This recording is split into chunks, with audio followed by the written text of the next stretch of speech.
So we've been here judging for 2 days here in Mendoza. What are our impressions of the wines overall? Matteo, you first. I think I was overall very impressed by the wine. The quality was very consistent. We had many silver. I guess 20-30% of the wine were falling in silver. And I realized that the most rewarded wines were wines where the vineyards were planted at high altitude. The wine had vibrancy of fruit and great freshness. And Rebecca, you've been buying from Argentina for almost 20 years. You've seen a lot change in that time, I guess. What were your impressions of what you were judging? It's interesting to hear what it says, because actually I would concur that the vineyards where we had information that they were from higher altitude sites or indeed older vines seem to have greater balance and a sense of freshness. Certainly I found that a lot of the wines had a greater sense of balance and freshness perhaps than in the past. Many years ago when I first started, when I was first involved in buying Argentinian wine, I was really impressed also by the range, the diversity of the wines from different areas and different varieties. And Beth, you are sort of immersed in fine wine. What do you think? What are your perceptions of what you've tasted? I think I'd echo what the others said. I think I was really impressed by the freshness in the wines, those that were showing a real kind of sense of place in those high altitude sites. But across the board, I think there were so many wines that were, really well made. Very few wines that didn't warrant a medal of some sort. Yeah, the consistency's been, I think, really impressive. Junior, you've had the joy of sitting across everything we've been judging. What are your thoughts? The good part of it, I have not tasted as many wines that perhaps you guys did. I was just overseeing everything, but I've been able to taste wines from every single flight, and I agree with everything that was said. The standard is very high. I think it's interesting for people who are listening to us to understand that this is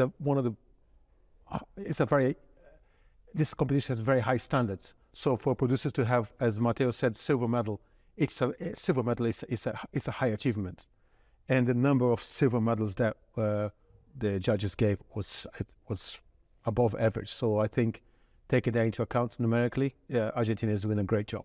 Yeah. What about you, David? What was your? I would agree. I think I love the freshness in the altitude wines, the latitude wines that we have from Argentina now. But I also think there is still a place for a classic style that is delicious and comforting, and we've had some what you might call old school Malbec that I think has been really fantastic, brilliantly done, and still absolutely has a place. Excellent.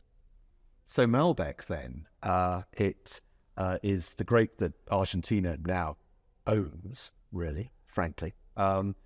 Beth, what do you think about Malbec in Argentina now? Well, from the tasting over the past couple of days, I can see there's lots of different styles, and I think we awarded good medals to a range of styles, from sort of quite soft, fruit forward, to that kind of slightly more traditional and layered and spicy style. So yeah, just really interesting to see that whole spectrum. There is some old school Malbecs, and they're with a little bit of oak, a little bit more ripeness, and I think they're doing a better job, not being overripe and over oaked, but still traditional in style. But in general, I sense there's a move towards freshness. I think that's a good thing. But it's important that both styles coexist. And Matteo, what do you think of Malbec? I agree. I think these are unique varieties, offers density, concentration, and power, but with freshness. I think there are many other grape varieties like this, very exciting grape varieties. And what I've been tasting during these days is not what it is 10 years ago. I can see how people are moving away from super rich oaky wine to more fresh and refined style. And Rebecca? Yeah, no, I totally concur. I think everybody has said it all, but there's a kind of, in the best wines, there's a real sort of north, south, east, west, all the points of the compass covered, they're multidimensional. But, again, to reiterate what Junior said, I think there is a dialing back, a sense of deviation or movement towards a fresh style, letting the perfume really sing. And of course, from certain sites that comes across more than others. And with that freshness, there comes more of a precision in terms of site specificity. I think that's the thing that I'm taking away from here.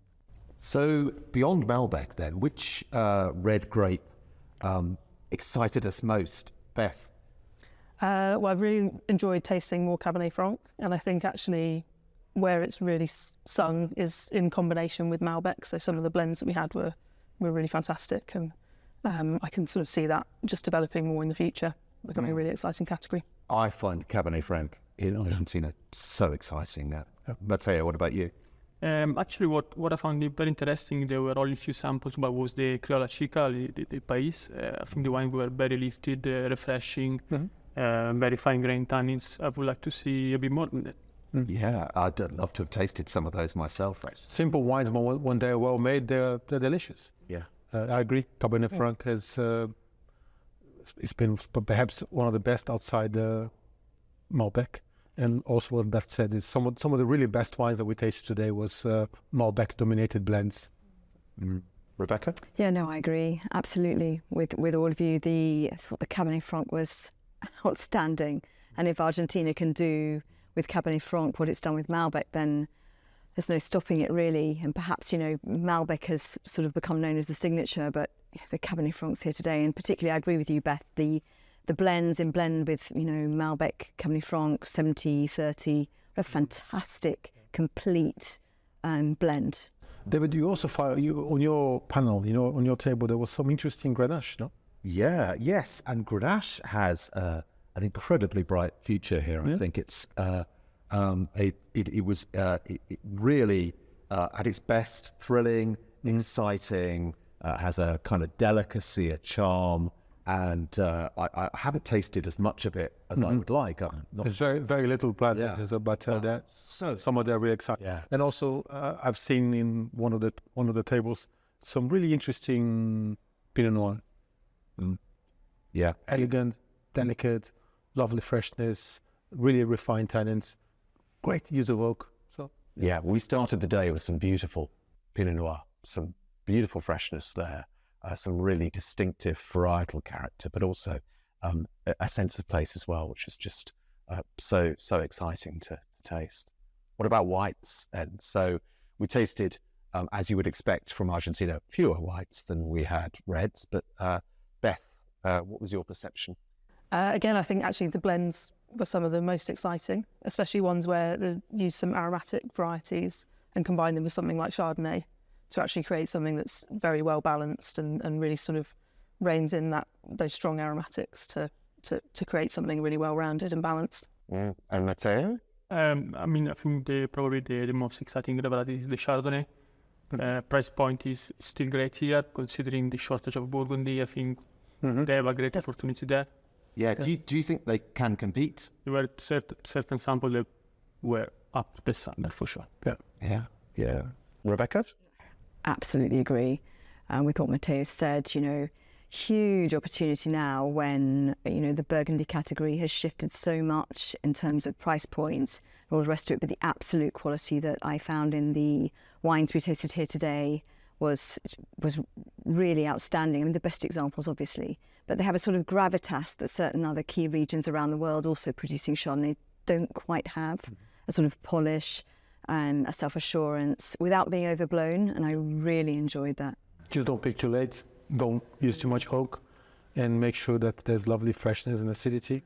That's what I would taste some great examples. I think perhaps one of the best whites, I agree, was that of the last 2 days has been Chardonnay. There's a couple of good examples of Torrontés. Aside from that, we have not seen so much diversity. But Chardonnay, I agree, Chardonnay has been the highlight. There's probably an opportunity there as well for, you know, Chardonnay at altitude is more unusual in the sort of global market. So there's an opportunity there to make that a signature. So the market currently, where does Argentina sit, Beth? I think the best wines definitely have a really big market, and there's definitely consumers out there looking for the best of Argentinian wines. They're looking at those very specific sites, usually high altitude from the best names, but they're definitely competing on the world stage at that level. And Rebecca, as I said, you've been dealing with Argentinian wine for a long time. What's the sort of market perception now, do you think? I think it's evolved massively. I think one thing that, you know, Argentina has definitely done right is never to get too caught up in that sort of fighting price point. I mean, yes, there are plenty of wines, single variety Malbecs that do very well in that space, but, you know, the country as a whole has managed to retain a real sense of premium and gravitas by comparison with other, you know, world regions at the same level of premium. And I would encourage the producers to go in the same direction. I think there is a really high quality perception. I think perhaps growers could make more of the, you know, the sort of parcellaire approach, you know, this very site specific approach that a lot of producers are now going down, which I think, you know, making more of their terroir, the way that, you know, notably the French have, in Burgundy, for example, or in Bordeaux, and really, you know, focusing in on that point and finding their unique point of difference. And Junior, you've been dealing with these wines for decades.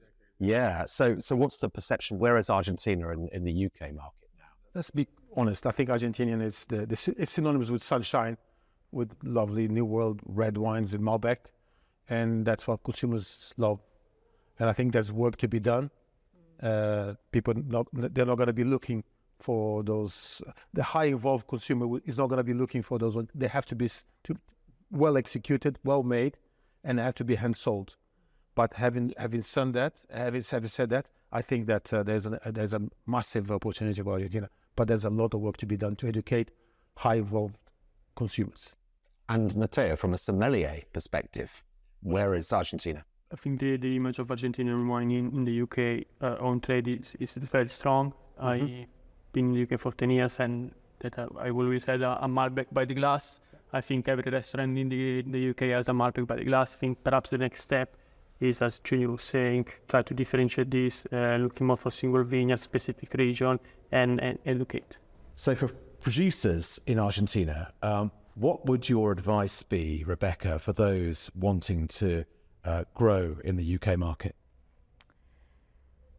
I think what I would advise is to, you know, again, try to, you know, get that point of ripeness at a place where, you know, you have those ripe tannins, you know, with slightly, you know, less strong alcohols, so that these wines, you know, really score highly for drinkability, because ultimately that's what we're trying to achieve for consumers. But also, again, to really major on a sense of place, you know, really own, you know, the individual regions, and they're all so different here. There's such diversity, and also then really understand within there, you know, that sense of specificity, so that we can really start to present Argentina, you know, in an educational sense, as a place that has so much diversity and potential for different consumers. And Beth, what would you say? I'd agree with a lot of that. With all of that, I think getting the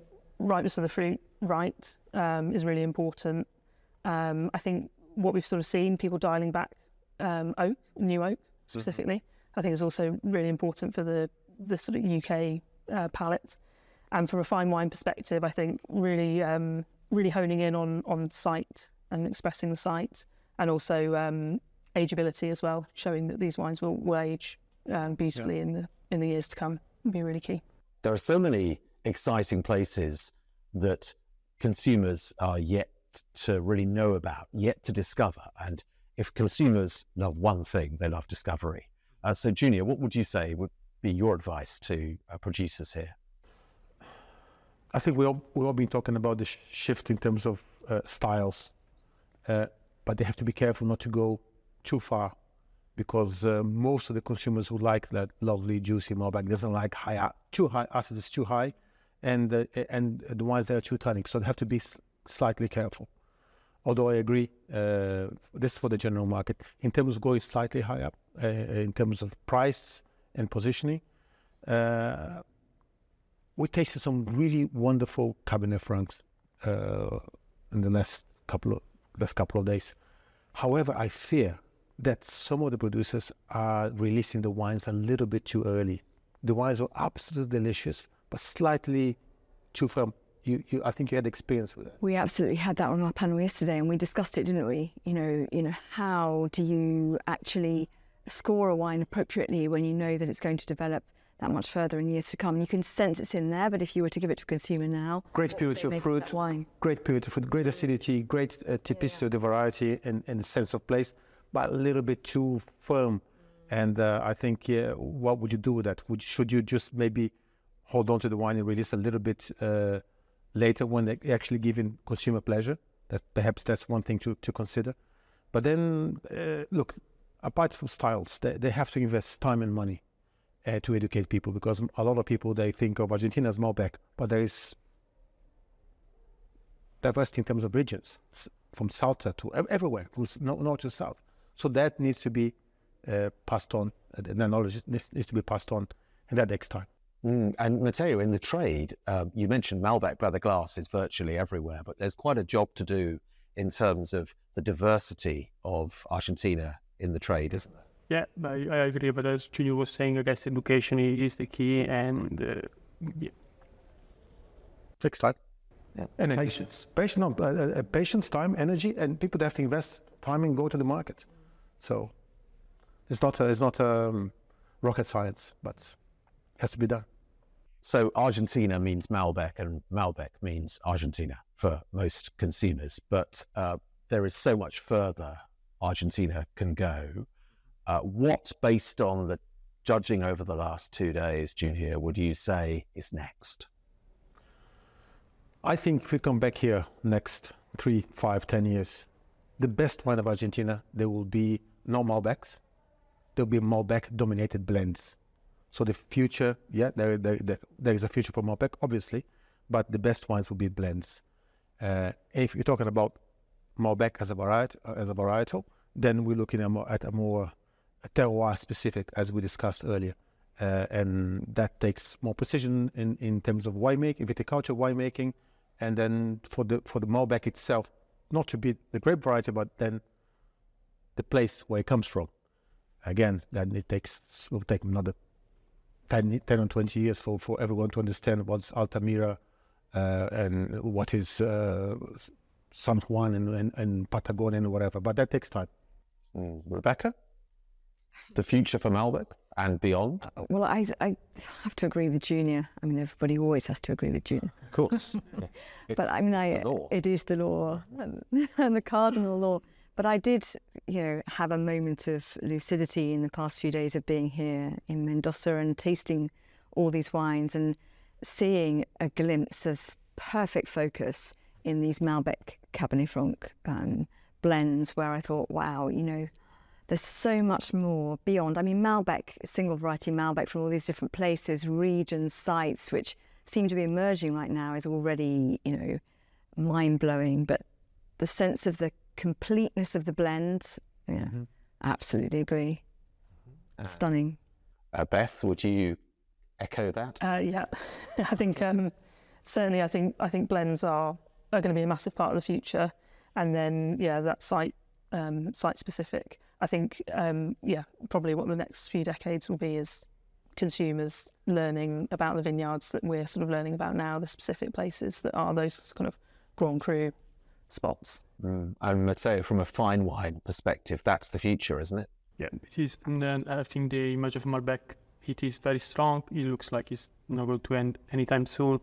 I think the next step is education, site-specific Malbec, and in the restaurant, when they ask for a Malbec, they ask for a specific region, for a specific terroir, for a specific vineyard. And Junior, if you were going to plant, obviously it depends where you are, but if you were going to plant a variety that you felt had a really strong future here, beyond Malbec, what would you be planting? Again, very much site-specific. I like very much Pinot. We tasted some great Pinots, depending on your site. I like very much Cabernet Franc. I think people don't value so much, and we didn't taste so many this week, but I have tasted some really good examples of Bonarda, and that I think has to be, they have it, they have planted. I think they should value a little bit more. But in terms of planting, as we're here today, what the results show, us, last 2 days is Pinot and Cabernet Franc. Yeah. Bernarda's a Cinderella grape to a certain extent because actually it should go to the ball, shouldn't it? It deserves to. It's a beautiful grape. It's friendly, accessible, approachable, juicy, fun. You have to value. You have to take good care of it in the vineyard. And I think if you're diligent in a winery, he'll pay you back. And what about Garnacha? Garnacha is another one which we tasted some absolutely one sublime example, and one very, very good example of Garnacha. And there's not many vines on the ground, but I think there's great potential. If you look at the Garnacha in Europe, especially Spain, which is quite in fashion at the moment, the all high altitude vineyard, fresh wine. I think here they're on the right track. Yeah. Beth, you could take a bit more Garnacha from Argentina. Yeah. I think based on that wine yesterday, certainly Garnacha. But I think, as I say, I'm quite excited by, we've obviously talked a lot about the altitude, but down in the south in Patagonia, I think Pinot and Chardonnay, really exciting. Yeah. So the big question, Argentina, what makes it really special to the wine lover, Matteo? Well, I think the unique terroir. I mean, I don't know of any other region where average altitude of vineyard, I think, is around 1,000 meters, or I don't know any other region, probably even higher. And then I was saying for this combination of concentration and freshness, I think is only here. Beth, what about you? Yeah, I think it's hard not to say altitude really is one of the kind of key defining features. And I think, what that gives the wines, that kind of chalky freshness that makes them so distinct in the kind of palette of New World wines that people drink. And I suppose the other thing is just that it feels like you're sort of at the start of a journey in top quality and learning more about the vineyards. I think that's what makes it really exciting. And Rebecca, you're an Argentinian buying, in the best possible sense, veteran. What would you say makes the country so special? I think it's about messy. In the pulp. It's messy and it's beautiful. No, in all senses, football, grapes. No, I mean, Beth said it really. I mean, I love the sense of structure and verticality to many of the wines that, put them on a par with, in a way with, that old world, huge generalization, I know, but that kind of element that we all love in the wine world. But at the same time, there's so much more. There's perfume, there's, site specificity. There's so much to discover. And I just think that Argentina has so much further to go. It's amazing that this country has such extraordinary gastronomy. It has amazing hospitality. It has such beauty, and it has a general sense of conviviality and fun, which is really addictive. And actually, then you've got these beautiful wines, such diversity in the wines as well. Junior, if you could bottle all of that, that would be the answer. But if you couldn't bottle absolutely all of that, what do you think makes it so special? I think what you said in terms of Argentina being synonymous with Malbec, it already makes the job of selling easier on the mind of the consumer. But the great thing is we know that, and the consumer knows that. But then there are many layers in terms of altitude and size that it's yet to be discovered. So it's an industry that's mature. They're making great wines now. But at the same time, there's lots of young winemaker, and it's a lot of vibrancy in the industry that I think it's looking quite positive for the future. So I think it's in a really good place, Argentina, at the moment. And it's worth mentioning price. We don't judge on price very deliberately, but it offers across the board value in fine wine as much as everyday wine, doesn't it? There's two things. Price is one thing, and consistency. Because very rarely you pick a glass of Malbec and you're disappointed. Because it's lovely, juicy, and exuberant. It could be a little bit more fruit or less fruit, or more structure or less. But very rarely they disappoint. So there's a level of consistency that for the consumer is very, very important.